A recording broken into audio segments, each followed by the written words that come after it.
everyone, I'm Sarah Makuta and welcome to The Bubble List. This is a digital show where we're going to talk about trends and stories that have bubbled to the top of your conversations. And we begin tonight with What's Poppin'. Here are the news headlines that you should know now. Well, Jane Fonda was arrested in D.C. on Friday during the climate change protest. A reporter from our affiliate WUSA in D.C. posted video on Twitter of the 81-year-old dressed in red, handcuffed and being escorted off the steps of the Capitol by police. The award-winning actress and activist recently moved to Washington, D.C. from Los Angeles to join the climate change movement. And Shepard Smith announced Friday that he will step down from Fox News. The news anchor was a frequent target of President Trump's attacks, and he was oftentimes clashed with some of the network's primetime stars, including Tucker Carlson. The sudden departure comes as President Trump recent criticism of Fox News, as experts and anchors on the network have called for his impeachment. And let's talk about girl power. An all-woman Delta airline operated crew took 120 young girls to NASA headquarters this week. Their goal was to inspire women to join the male-dominated flight operation industry. The flight was called the Wing Flight, which stands for Women Inspiring Our Next Generation. Elena, you know I'm going to say, you go girl to that, right? Heck yeah, that's a fantastic story. I love that. The photo was just, I love it. Yeah. I want to see more like that. Totally. I have never thought about being an airplane pilot personally, but I think that it's phenomenal, and not just to become the stewardesses, which what are they called now? Flight attendants. Flight attendants, right. Flight attendants. To be the pilot, to just dominate the whole flight. I think that's great. And I think that this also goes along the same lines. There was an all-women crewed flight, I think, with Southwest a couple of months ago, and they took a picture of that as well. So, yeah, girl power. Girl power, awesome. all the way. Love it. Something that I don't love is the weather right now, and I don't think that I'm alone in this situation. Let's talk about our forecast. So we're going to go broad form first, and the thing that we're focusing on right now, it's spinning. It's a strong low pressure system that's developing and has been moving across the Great Plains and is heading toward us. We've had heavy rain over the last 24 hours, but snow is developing in the Dakotas, portions of Minnesota, and this is a really tight circulation that's eventually going to be traveling northward, bringing down very cold air from Canada. Daytime highs in Fargo, for example, only going to be stuck in the 30s. Maybe you have travel plans heading over toward the East Coast while we have some scattered showers moving through portions of Virginia, and Washington, D.C. will be a little on the cloudy side with daytime highs in the upper 60s. As we move southward, we'll see showers and thunderstorms a possibility for areas like Atlanta and over toward the Atlantic seaboard.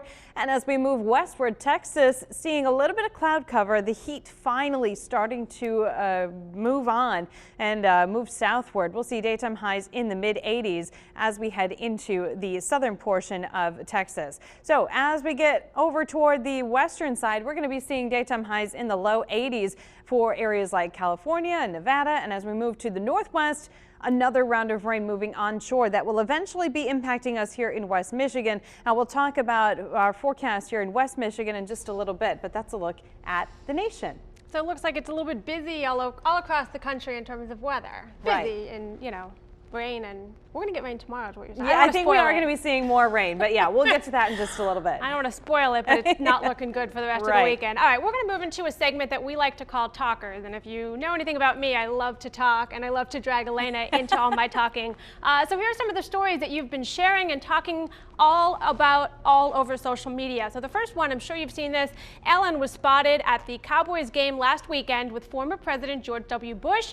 People were pointing out their difference in opinion, especially when it comes to politics. But we love that Ellen addressed this by saying, when I say to be kind to one another, I don't just mean people that think the same way that you do. It's to be kind to everyone. And to know Elena, if you don't know Elena personally like I do, she's a true advocate for exactly that. You definitely have always preached about treating people with respect. I think respect is a really important thing, and this is a great illustration where people with differing opinions on especially politics and perhaps lifestyle as well can still get along, can still find common ground. And I think that's something that our society has really been lacking, is finding that common ground. So kudos to them, and hopefully a lot more people will be following their lead. Absolutely. I'm very surprised that people kind of attacked him in a negative way. I thought it was, you know, it was a good game.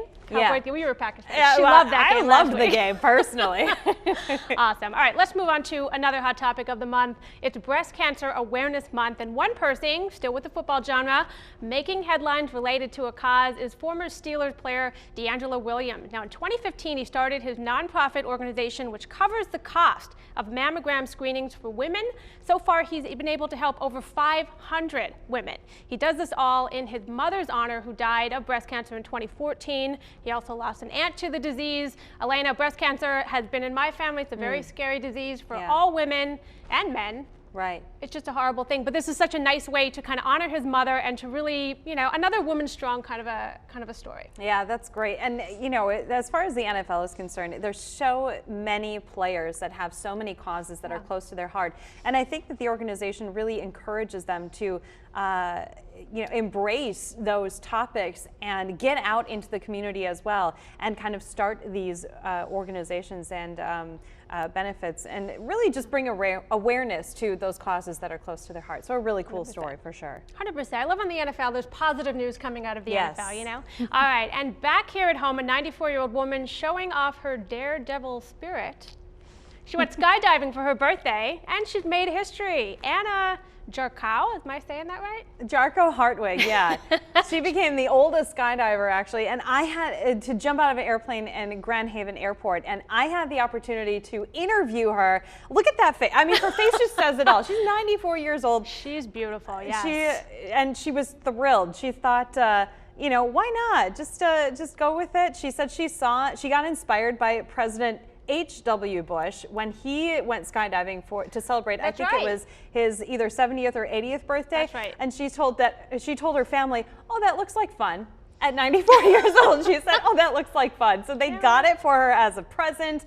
Like I said, I got the opportunity to interview her, and oh my gosh, just so full of life. She said, you know, she'll keep going as long as her health allows. She'll go next year. Age is just a number, and if she feels healthy and strong enough to jump out, then you go, girl. That's a theme of our show today. You go, girl. Love it. I love it. We're gonna need that girl spirit for this weekend. I just feel with the rain and the weather. And it's really cold here in West Michigan, everybody. It's really not going to be good skydiving weather, I'll tell you that much. Take a look at this video as we take a look outside right now to the Grand Haven area and the St. Joseph area. Look at the beach. So this is a live view from EarthCam, and big waves just pounding the shoreline. So we're going to see that lakeshore flood advisory. It's already been in effect for many of our lakeshore communities, and it will continue through tomorrow because of those big waves and the strong winds. Satellite and radar showing rain starting to move back in from the west. This is that same storm system that I talked about earlier.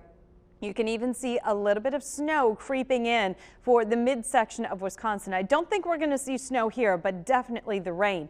Observed peak wind gusts. I want to make mention of the fact that it has been dreary and breezy all day long. Wind gusts in excess of 40 miles per hour for the lakeshore communities, hence that lakeshore flood advisory. So let's look ahead. The hour-by-hour forecast. For the rest of tonight and heading into tomorrow, we'll see scattered showers beginning to develop for areas mainly to the northwest of Grand Rapids. So parts of Fremont, Big Rapids, Ludington, you're going to be seeing that best chance for scattered showers. Then rain becomes more widespread for most of our Sunday. Not a nice day. Hopefully, if you had outdoor plans, the rain doesn't impact them too much.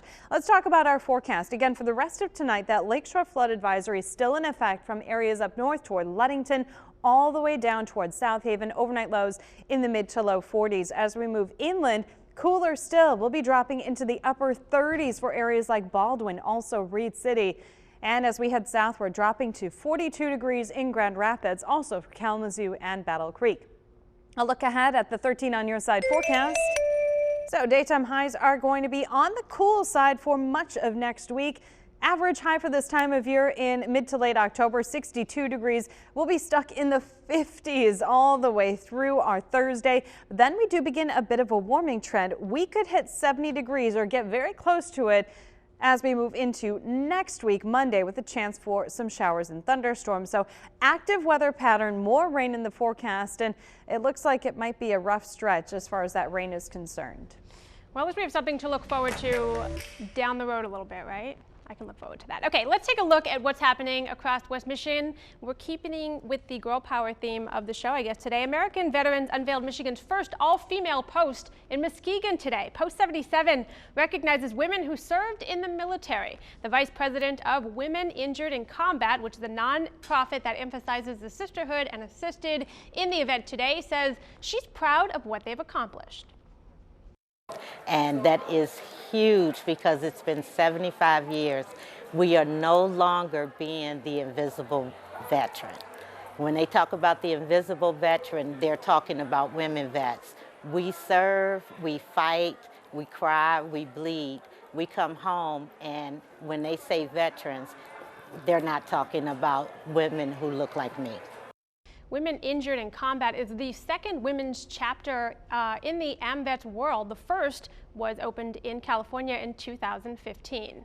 And did you know that this week is Fire Safety Week? The Grand Rapids Fire Department has been going around the city educating second graders about smoke detectors and having a fire escape plan. But they're not the only ones who need these reminders. Grand Rapids residents who like to cook, we're talking specifically to you. A couple of things that we want to remind people about are in Grand Rapids, our biggest problem is unintended cooking as a cause of house fires. So if you're cooking, make sure that it's an adult in the kitchen and that the adult stays in the kitchen while the cooking is taking place, because that turns into our biggest cause of house fires. Another tip he gives in case of a fire is to close your bedroom doors, because that gives an extra layer of protection from the smoke. Of course, fire detectors are important too, which he says you can call 311 and the Grand Rapids Fire Department to come and install them for free. Mike, fire makes me very, very nervous. Yeah? I don't cook. You don't cook? Often. But you can get an electric stove, you know that. Where I know, but there's heat that comes out of it and it makes me very nervous. What about you? Are you a cook? Are you like to cook? I mess around with some stuff. I cook a really good hamburger. Ooh, I call it the Lisette burger. Do you grill it? And I grill it, and it can be grilled or pan fried. I'll divulge the recipes here if you want to know. So you take 2 4-ounce patties. Okay. You kind of make them out here like almost like pieces of bread. Bam and bam.